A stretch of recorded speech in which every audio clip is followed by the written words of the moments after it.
How well do you remember your childhood? For some of you, it may be quite fondly. For others, not so much. Too many people grow up with some form of trauma, whether it be bad parenting, terrible accidents, or just plain bad circumstances. Many people have some kind of ghost that haunts them. And out of all of the web series and pieces of unfiction on the internet, I think there is one set of videos that display this idea better than most. Today, we'll be discussing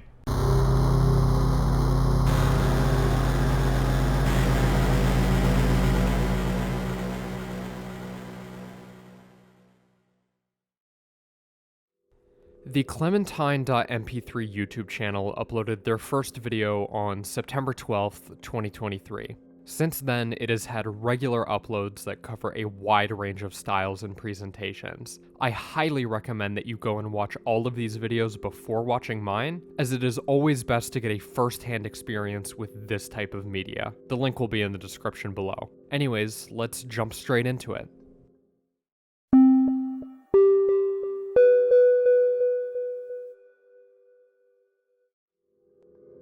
Skin is a very basic animation that shows a conversation between a child and their mother.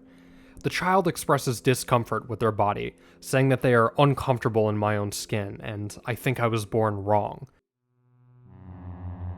Hey, Mom? Yes, sweetie? What is it? I don't really feel comfortable in my skin. What do you mean, son? I don't know. I think I was, like I was born wrong. You know? I just don't feel right.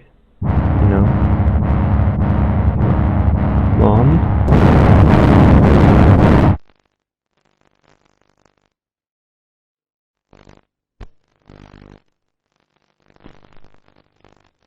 The mother's reaction is, to say the least, not very positive.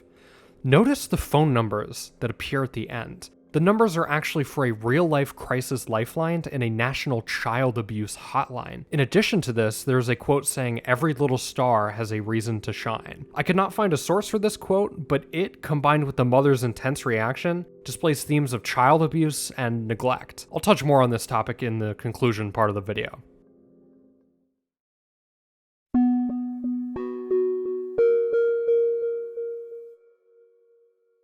Video 2 is quite a bit different from our first video.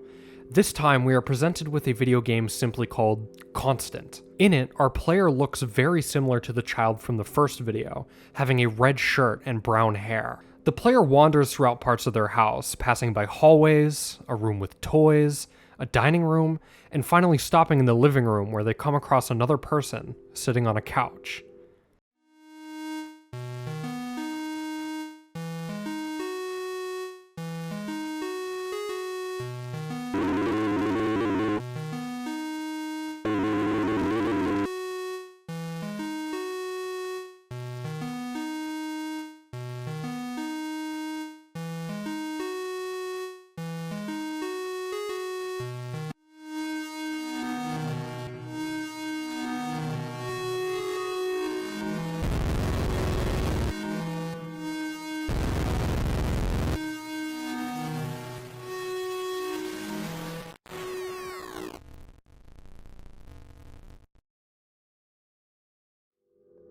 That was a pretty unsettling ending, I'll be honest. Obviously, this red fireplace has some significance to the child, but we can't fully understand what it is just yet. Something interesting to point out is the captions. At the very end of the video, when the creepy eyes and mouth appear, the YouTube captions read, "I didn't ask for this." This is another example of themes of trauma that I'll talk about later.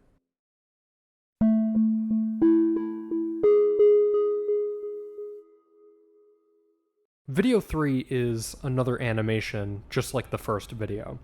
I feel it would lessen the impact if I just told you what happens, so I'm just going to play the video in its entirety so you can get the full experience.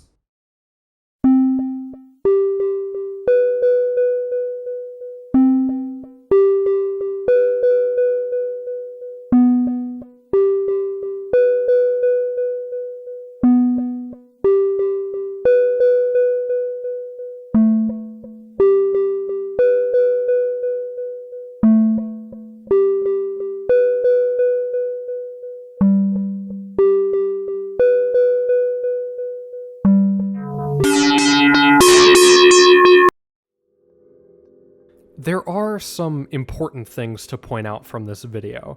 Firstly, and most obviously, the red fireplace appears again. It shows up as normal at first, but becomes distorted and messy at the end, notably losing its red color. Secondly, there are captions in this video. They generally follow the text that appears on screen up until the end, where the captions become distorted, trailing off into reversed letters. Finally, the theme. The creator of this animation is clearly not a huge fan of the color red, and yet the character we've seen in every video so far has had a red shirt. To me, this feels like a purposeful idea. This character has both defined themselves as not preferring the color red, while also displaying themselves as being someone who wears red. It feels almost self-deprecating, in a way.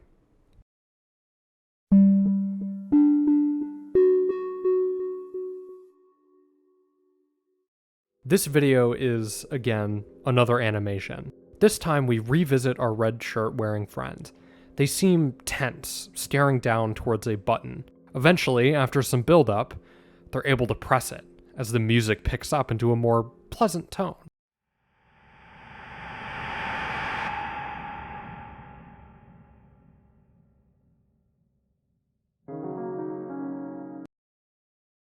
As with the other videos, this one also contains hidden captions. This time it is a simple "oh" right at the end. This caption combined with the upturn in the music makes me believe that this character has realized something or discovered something positive. Maybe a change in themselves, or the situation they're in. Either way, it has a different vibe from the other videos, as it's the only one so far to have a seemingly positive conclusion.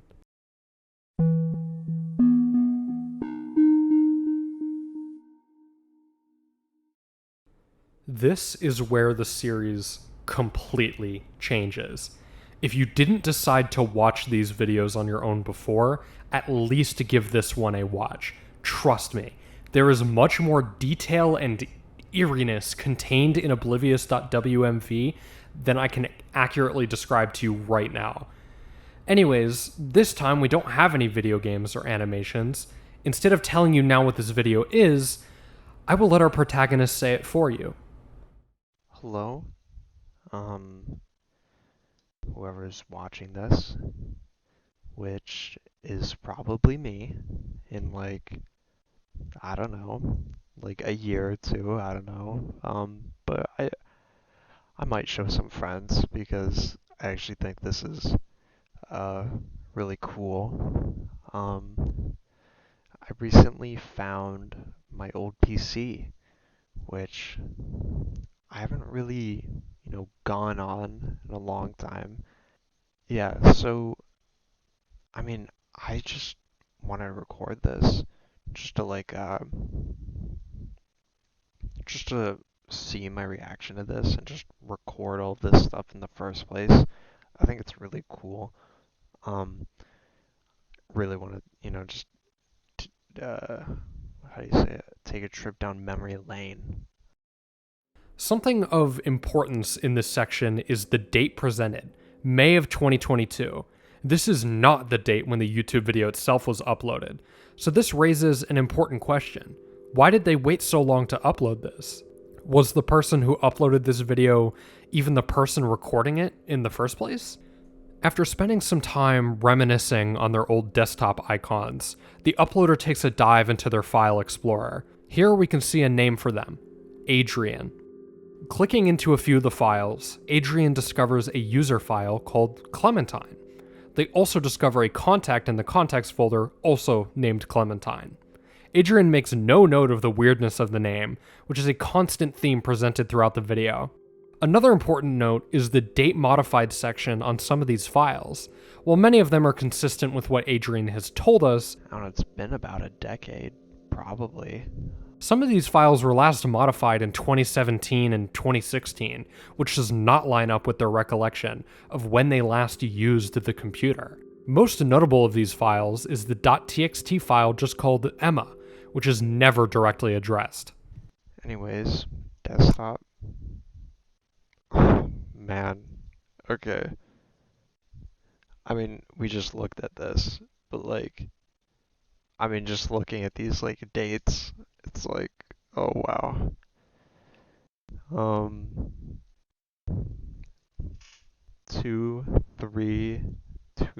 2011.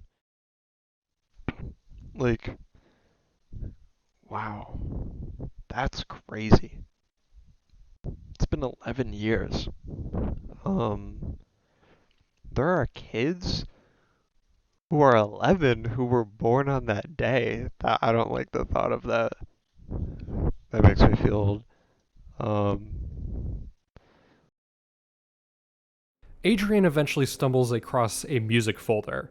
There are 3 songs: Forest Walking, Memory, and Framiche. gang.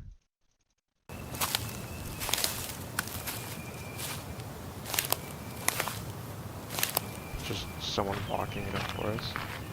Memory?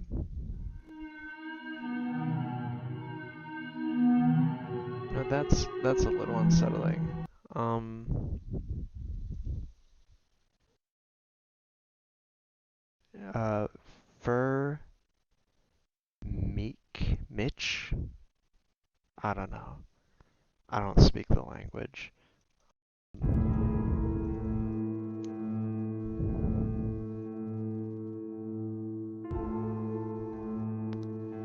mean, it just sounds like classical.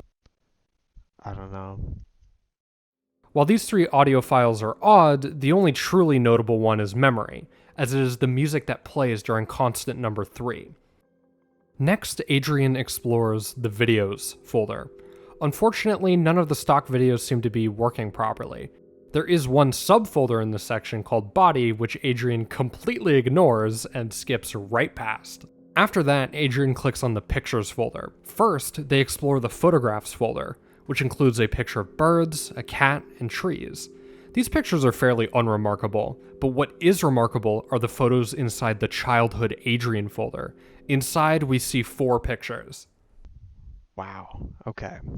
I remember this photo a lot because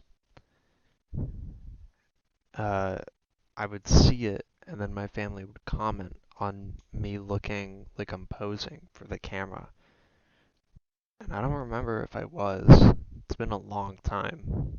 Um, but it's pretty cool to have. I don't even remember this this shirt. Oh yeah. This one was my sister had got this like baby doll. I was sleeping and she just kind of like put it on me and then like took photos or something. It was really weird. But I think it was like supposed to be funny. She was like with a friend or something doing it. It's supposed to be like a goofy prank. I remember when I looked at the photos, I was like a little upset. I'm like, oh my god, you messed with me while I was asleep. Like,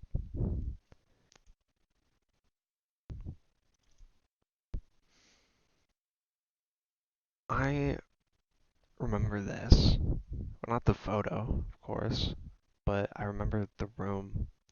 Um, and I remember this workout uh bench thing here. I don't know what it's called. I used to play out? No. Play around with this thing like a lot. I wasn't actually working out. It was like a playground for me more than anything. And oh my god, this photo on my tricycle. I've not seen this tricycle in a very long time. Um, wow, I used to ride this thing all the time in the house, wherever. Like, uh, uh, that was a really long time ago. I must have been about like 3 or 4.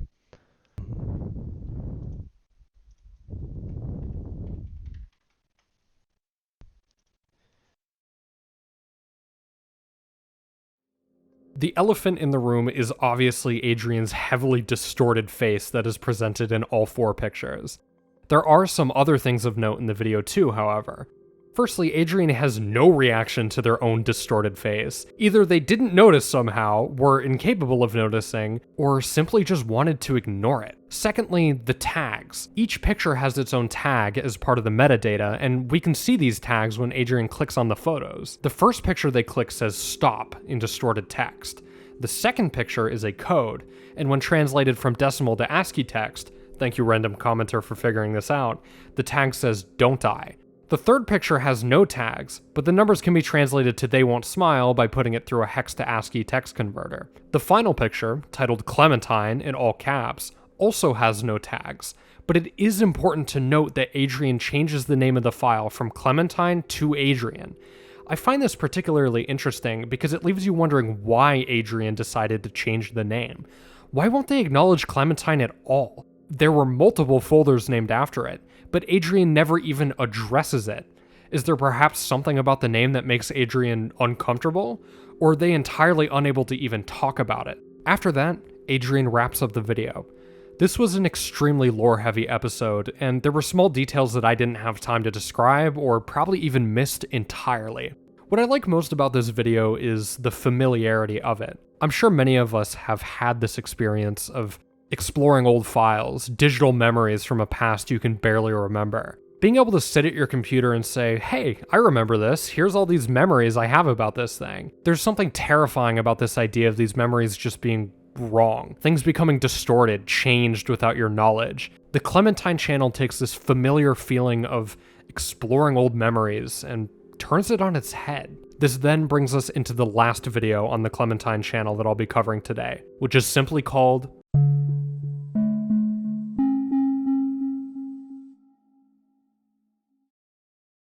Escape.mkv is another subversion of our expectations, this time capturing Minecraft footage. We see a player, who I'm assuming is Adrian, walking back towards their base during a snowstorm. The player continues into their base, and things seem relatively normal for most of the video. I say relatively because some things are strange. For some reason, our player is playing on an older version of Minecraft, 1.6.2, which was released back in 2013. Either this video is quite old, or Adrian just enjoys playing classic Minecraft. The player also plays quite slowly, which does kind of remind me of how people played Minecraft back in the day, especially when they were young. There was a certain slowness to everything as nobody was rushing to get netherite or anything like that. Anyways, after setting up their farm, the player seems to react to something that we can't quite see or hear.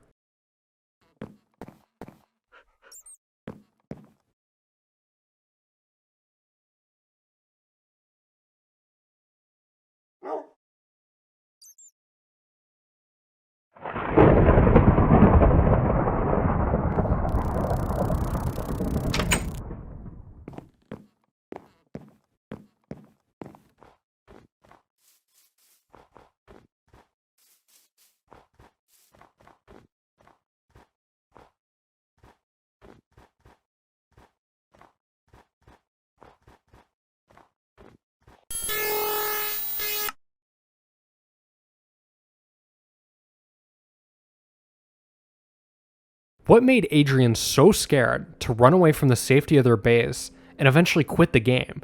And why did the splash screen text change to stop hiding? My theory is that whatever trauma that afflicts our player has followed them. Like trauma does, it seeps into every aspect of your life, even things that are supposed to be comforting. As with the other videos, there are some details to point out here. First and foremost is Adrian's inventory. Did you notice how odd their inventory looked? Why does the player not stack their blocks up to 64 to save space? Well, this is actually that cipher where each number corresponds to a letter. When decoding it, you get this: FORGETNQSUD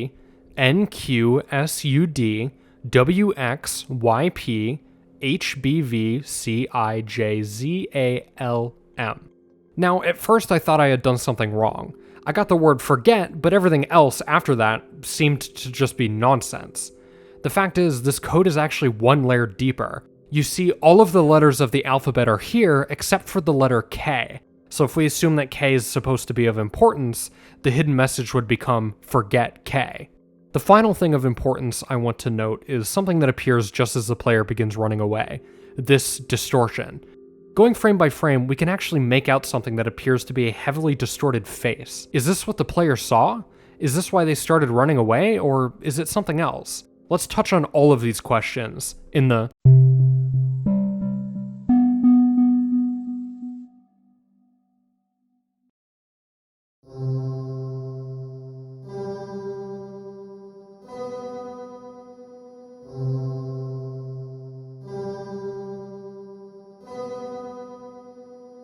So, what does this all mean? Truly, I don't know, but I think that's okay. I don't think we, as the audience, are supposed to know.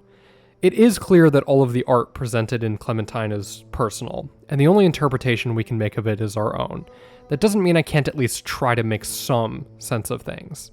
It would seem that Adrian, who I assume all of these videos are about, cannot escape their past. In some way, every video relates to childhood and themes of trauma. Skin takes us through a negative conversation with Adrian's mother, apparently ending very badly for Adrian given the phone numbers we see afterwards. Constant number 3 introduces us to the red fireplace, which is obviously a source of trauma or at least stress for Adrian. This point is further touched on in Red, where we learn just how important the red fireplace is. While I don't necessarily know what the fireplace represents or what it means, it's evident that something bad happened to Adrian relating to this fireplace. Oblivious.wmv continues these themes of trauma by having Adrian blatantly ignore everything wrong while looking through old files. The title of the video is correct. Adrian is completely oblivious to all of these changes. The question is whether this obliviousness is self-imposed or not. I think the blurry faces could represent a sort of repression, where Adrian only seeks out to remember the positive parts of their past, instead of the negative. This could further be evident in the hidden words, with stop being a warning to Adrian to quit ruminating on the past, and they won't smile referring to someone, perhaps friends or family of Adrian. Then there's Escape.mkv, which shows that Adrian just can't ignore these things.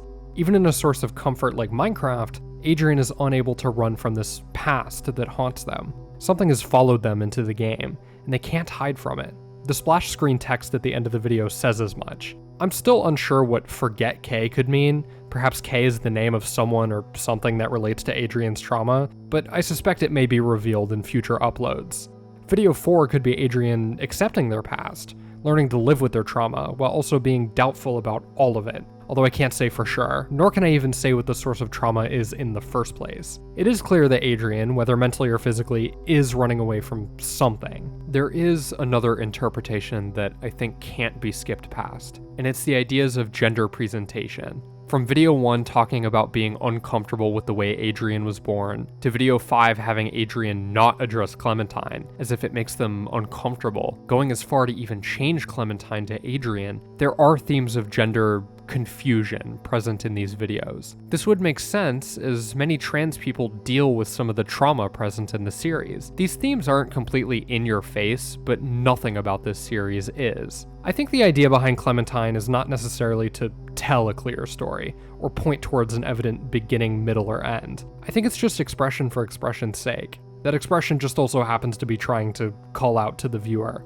I already spoke about themes of trauma in the series, but it also seems as if the presentation of the series itself is a representation of these themes. Notice how it never says anything directly. All of the important hints are hidden away in codes and captions, not easily seen unless you look close. No matter your interpretation of Clementine, it is a beautiful series. Each video has its own vibe that I can only describe as melancholy. The ideas of looking at your past, reminiscing on the fun times, while also trying to forget and repress the trauma you hold, are something that I think a lot of people can relate to. Even though you've watched my entire video, I'm going to once again recommend you give Clementine a look over. There's actually an entire other video on the Clementine channel that only strengthens what I've talked about so far, while also raising some new questions. I highly recommend you check it out, since I won't be covering it here today. And that's all I have for you today. I hope you enjoyed it. This video took me way too long to finish. I should hopefully have some more coming out relatively soon. Take care.